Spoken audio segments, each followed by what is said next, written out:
We added 1.4 million customers to what we had at the beginning of the year.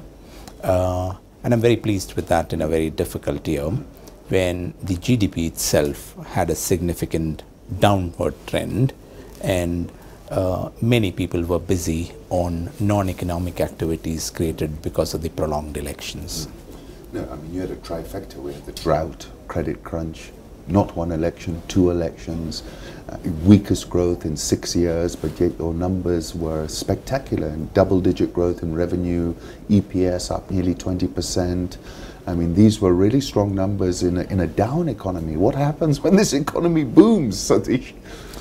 You're right. In the long term, for us to prosper, we will never prosper unless the society in which we operate also prospers along with us, which is why we believe in Travesa. We believe if we do the right things with the society in which we operate, the society prospers, and in the process, our profits and numbers will all follow through. This year has been particularly difficult. Look at companies which produce cements, for example, they're down 10 to 15%. Look at companies which are in advertisements and media, they're down 15%. Cigarettes are down, liquors down. Generally, when you look at it, the environment is down. We will prosper in the long run when they also prosper. So we're very keen to do what we can for the environment to do better. And that's the way Safaricom operates. So in the process, we believe that the future is even brighter than the past. Now, I saw this very strong focus on a digital company. I saw the phrase there a lot, digital business. When I looked at the revenue streams, you know, let's just talk about voice. I mean, voice was, people were doing the last rites 5, 6 years ago when I was coming here. Everyone was saying, Ali Khan voice, you're still growing voice, right? I mean, that was what, plus 2.4%. 2.4%, which is a good number. Very good. Yes. So you're still confident about voice maintaining that sort of anchor to the earnings? Yeah. So I have to say I'm similar to your Cam. I'm surprised by the ability of our team to generate voice revenues year after year. Every year I kind of look at and think this is the year where it's going to plateau. But the team is really invested in customer analytics and are offering products and solutions which are relevant for the customers in a relevant way.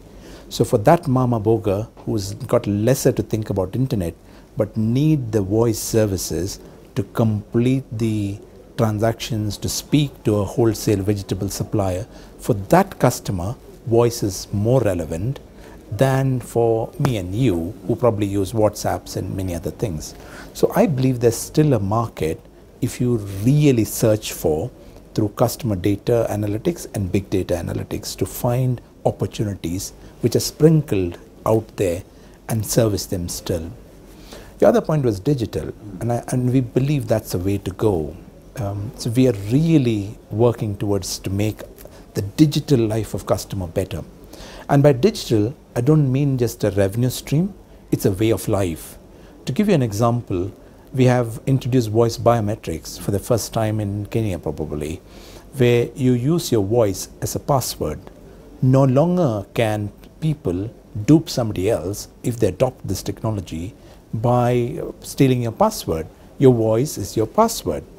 The moment the voice is your password, I can offer you more self-service at the IVR, which means from a customer's perspective, you no longer need to wait to reach the call center agent. Once you have the secure medium of which can't be broken, I can then give you more services at the IVR, which means the time that you need to solve your problem becomes better. We started working on chatbots, and this is something that I don't think many European countries have gone as fast as what we are doing currently. So now you can use Telegram or Facebook Messenger and chat with first a robot who will solve the most generic of queries, if any. And if it's a more complicated problem, we'll transfer the chat to a human being who will then intervene and solve your problem. Many more things. Today, 53% of our recharges are happening at the convenience of customers' home, where they sit, pick up an M-Pesa, recharge using an M-Pesa, rather than walking to a Duka, picking up a recharge card. So you can see progressively If you continue to focus on what makes customers' life better, digital provides you with a platform which can accelerate your ambition. You can reach to customers faster, you can service them better. Before I get to these sort of the higher growth profile, the M-Pesa, the mobile data, let me ask you this question. You know, I look at it, my favorite economist is a chap called Schumpeter, and he talks of creative destruction and how economies reform, that, you know, the old gets destroyed, the new gets created. This digital economy seems to me to be all about artificial intelligence, your ability to understand your customer. How is that? What's your philosophy at Safaricom around that? So we believed we should go into artificial intelligence quickly. The fact is, Ali Khan, the more we've understood that space, the more we now understand how much we did not understand it. How much more is there to explode. So we now think artificial intelligence is for another day. We just first need to focus on big data. The ability to see customer as a 360-degree angle and not as product stream. The ability to see customers' experience from a call center to network to product to an app, all through as a one customer.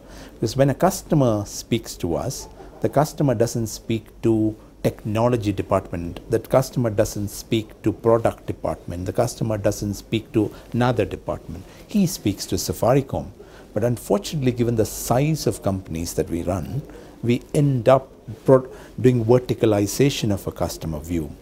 The more we invest in big data, which we are already investing in, the more we think we'll get 360-degree view of a customer. Let me explain this with an example.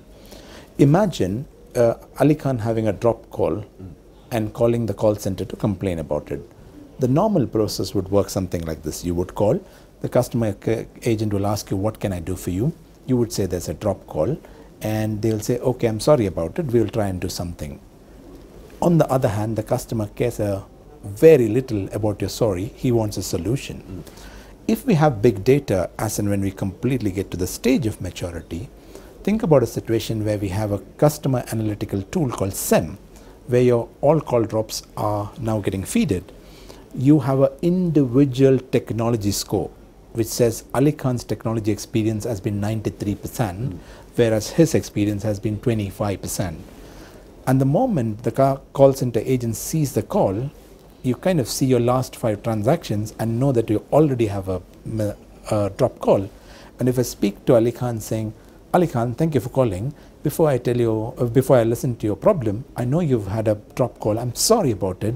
I see that this drop call has happened between Wayaki Way to Kenyatta Avenue, and we have a problem there. We will get the equipments from imported in the next 3 months, and please bear with us for the next 2 months. You are much more convinced and much more connected with me as a company than when I give you the standard scripted answer. Enormous change. That is going to be enormous. I think that's going to be the next big thing. So big data, you're telling me, is definitely. Yeah. And then we will go later into artificial intelligence to see how much more can we get algorithms to work. But we have, I think we are more advanced than many, but the way to look at it is that there's a lot more to grow before we sleep. Sateesh, many years ago, I interviewed Michael Joseph when he was CEO and he was launching M-Pesa, and when I said to him, what do you expect of it? He said, it's going to be a really sticky product, and we're looking at customer retention. When I saw these numbers today, I mean, it was up 14%, I think. Correct. Overall, I saw velocity of mobile money was actually slower last year for a long period of last year, the overall picture. Michael again says to me, I think that number you made in M-Pesa was larger than KCB. I haven't checked that. But it's really an extraordinary story. I asked you about porting it abroad. You've now tagged into PayPal. You've gone global. Give us a big picture. What is this opportunity? How important is it? What do you see happening next? Now, M-Pesa has really been the growth engine for us for the last few years. It's grown to a scale which speaks for itself. But having said that, we still believe more than 80% of Kenya's transactions happen in cash. Yes. And whenever there's a cash transaction, we look at it as an opportunity. We always say, and we focused this way, When people say banks will compete with you, so and so will compete with you, we say our competition is with cash and not with banks. So the more you get banked, the more we think you're more digital, the more you will use M-Pesa. So we still see a lot of potential there. We have done well in the traditional streams, but the new streams, if I take Leap and M-Pesa as an example, so on an average 3.5, 4 million people use Leap and M-Pesa in a month, which is far smaller than the 20 million customers that we have on M-Pesa. So we've got a long way still to go. We used to have 40,000 merchants using Leap and M-Pesa every month. And we stayed back, and this is why I think Safaricom succeeds, is because we do not look at the month's results and half year's results to make the main guiding force of what should be principally a long-term way of doing things. So we looked at it and said, how do we unlock the true potential? Reduce the tariffs for this by 50%. In this year, we grew Leap and M-Pesa revenue by 1%. So nothing. But the transaction value has doubled. The number of merchants using Leap and M-Pesa has moved from 40,000 merchants doing transaction in a month to 110,000 merchants doing transaction in a month. If you build the ecosystem, you can monetize it tomorrow. Nobody is going to come tomorrow and say, you can't charge me 1 shilling or 2 shilling or 5 shilling. So that's for another day. As long as we build the right ecosystems for future, we think there's still more growth left. What we do not want to do is to take the short-term view of saying this quarter, this month, yeah, we will work towards delivering shareholder value, but we also need to equally focus and invest in creating the future for Safaricom. And we are very optimistic about it. And you feel that you could, I mean, you've done this sort of international partnership with PayPal. Is that going to be a big revenue increase as well, do you think? Yeah, I think now M-Pesa was one big thing, and now we have many medium things which collectively becomes big. Let me explain this to you. 5 years ago, M-Pesa was all about person-to-person transfer, withdrawal. 92% of the revenue, 2 revenue streams within M-Pesa done. Today, M-Pesa is 3 times or so of what it was 5 years ago. And on this larger pie, 26% of revenues come from new businesses, which pretty much did not exist 5 years ago.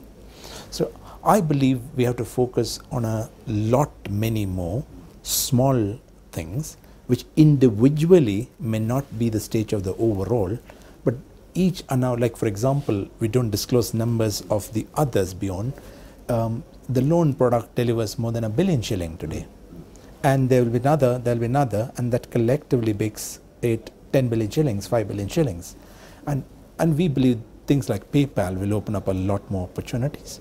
My team tells me their target is whatever the small number that we have, we want to make it like 15, 20 times in the next 3 years' time. Exponential. So that's the way we look at some of these new products. Let me go to mobile data, because that was, I think, the fastest growing revenue stream when you break down the streams. I saw an enormous increase in per capita data usage again. And still, you said you reduced prices, grew that business tremendously. Everywhere I turn, I mean, today's results was a hotbed on social media. Everyone is now part of this digital mobile data world. Is it still going to grow at this kind of rate? Are we still in that exponential curve? How do you characterize that? Yeah. So arithmetically, the numbers will keep coming down, because when you grow on growth, arithmetically the numbers will look down. But if I move away from revenue and focus on consumption, because that's the primary driver, 70% of our customers today use data. Within that 70%, less than 40% use more than 100 megs. And the balance 60% is still a huge opportunity to grow. So, which is why we are now focusing on offering bundles. This out of bundle data consumption is always creates bill shocks, whereas in a bundle you decide what you want to spend and then you're in complete control of what you want to spend. So we believe that will unlock the next wave do not know what the number would look like, but it should unlock the next wave. We also think today within the bundle we provide the customer a facility to click a button and see where you have consumed the data, yes, which will further help the trust factor required to grow data revenues or data consumption. So I'm optimistic it will continue to grow as consumption and revenues will follow. What about the future growth curves? You've got the e-commerce, the Masoko, there have been a number of other initiatives. What's exciting you most about these new opportunities you're seeing? Three opportunities is what I'm really excited about. Home and home solutions, enterprise solutions. Already fixed data has become 3% of our revenue. Our revenue from home multiplied a few times last time, obviously from a smaller base. This is driven by number of fiber connections you're making? Number of fiber connections we're making. I'm excited because once I'm in your home, it opens up a world of opportunities of what I can offer you. Security services, automation of whatever you want to automate in case you want to, and so on and so forth. So it creates a foundation which can be layered for in future. So very excited about it because it creates a connection with the customer which is going to be a long-standing and deep-rooted one as compared to a buy and use and throw product. It is a deeper relationship. So that's one thing that excites us. The second one is Masoko. Yes. We think Masoko, the grand ambition, is Africa's product for the world. That's the ambition on Masoko. But we do not want to scale Masoko till we get some of the acts around it right. And that will come only through constant customer feedback. There's thus much you can do through theoretical sessions in a boardroom.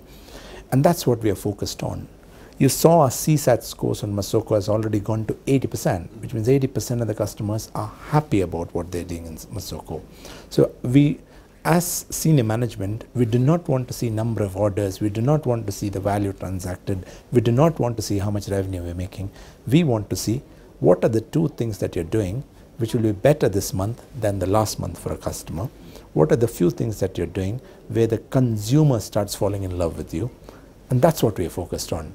So we've taken the KPIs away of revenue, cost, etc., given the team a bit of free hand, and they are really producing what I would think good momentum, especially in the last few months. You had a third, or was that the third? Yeah, so the third one is regional expansion. Yes, which is what I was asking about. Yeah, which I think is the more difficult one to attain, given the strict way in which we are looking at a governance. So we have a governance that we are very proud of, which is what makes Safaricom unique. So we want to forge the partnerships with the right type of partners who will stay with us in the long run, who will match our philosophy of long-term prospects, doing what's right for the society and not start from how can we make money in the first year alone.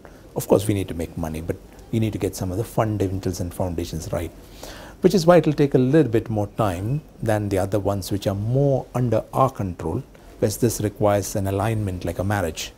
So we will take time, but we will constantly look at opportunities, evaluate them, and move cautiously around it. When you say geographical expansion, is that adjacent geographical expansion, or is that further afield than that? Yeah, the target that we have is Africa. Yeah. Anywhere in Africa where we think is the right one. So while geographically speaking, adjacent ones look like more geographically easier, you know, the way these opportunities unfold may not necessarily follow that sequence. Hence, we are very open around that. A few more points I wanted to touch on. The dividend, obviously, you're a premier dividend paying stock. You increased the dividend yet again. I mean, I saw your cash flow position was significantly better. Are you comfortable that you have enough cash in the bank to do what you want to do here? Yes. Even after paying such a grand dividend? Yes. Yeah. In fact, that's been the guiding force, that we have a strength of balance sheet which enables us to do what we want when the right opportunities present itself. Can I also touch on one other subject which came up here, which is about the competition, which is about the way the communications authority is dealing with the situation. And you know, my sense is that when companies succeed, and you know, we need to cheer them. Success breeds more success. When a company fails, you see lots of examples of failure in our economy. Some of them at the market, and it's like a Groundhog Day. We keep going back, bailing them out.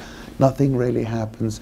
Philosophically, do you think the government's attitude is correct in the way they're approaching this situation? It's a very good question, Ali Khan. And Bob's explained this much better than what I can, so I'm going to borrow his words.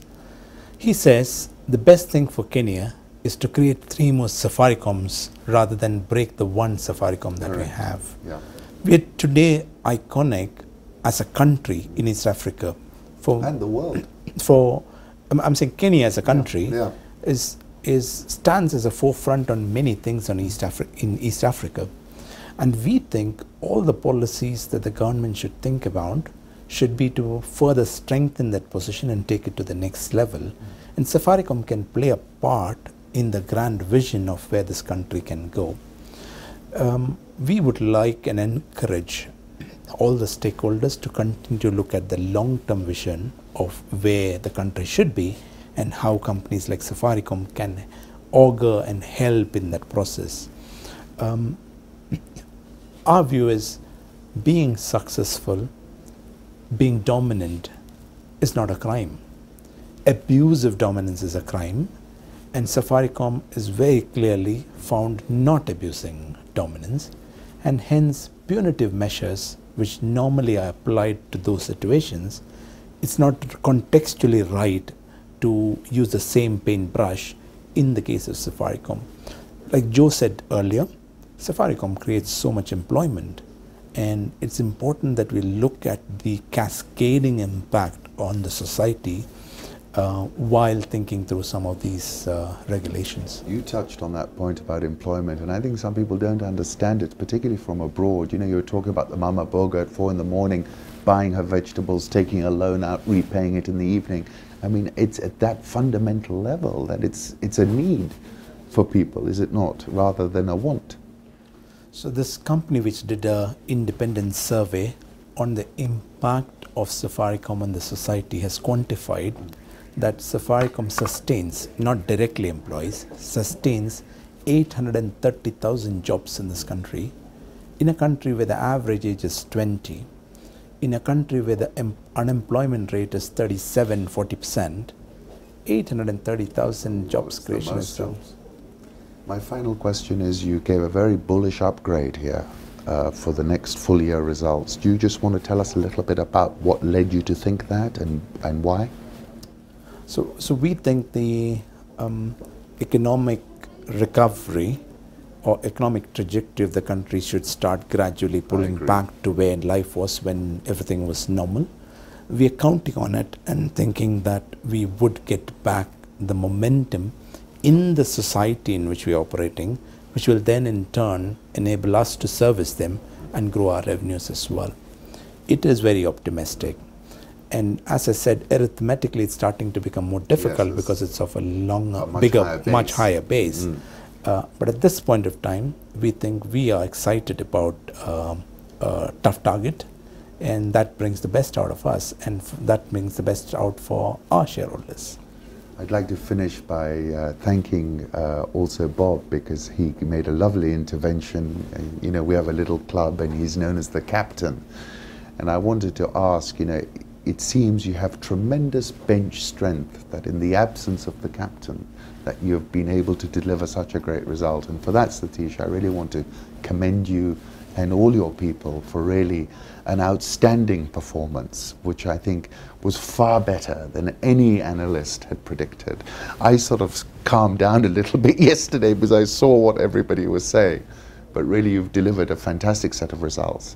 And all of us Kenyans are really proud that you are at the helm right now and doing such a great job. Thank you so much, Ali Khan. Thank you, Sateesh. Thank you.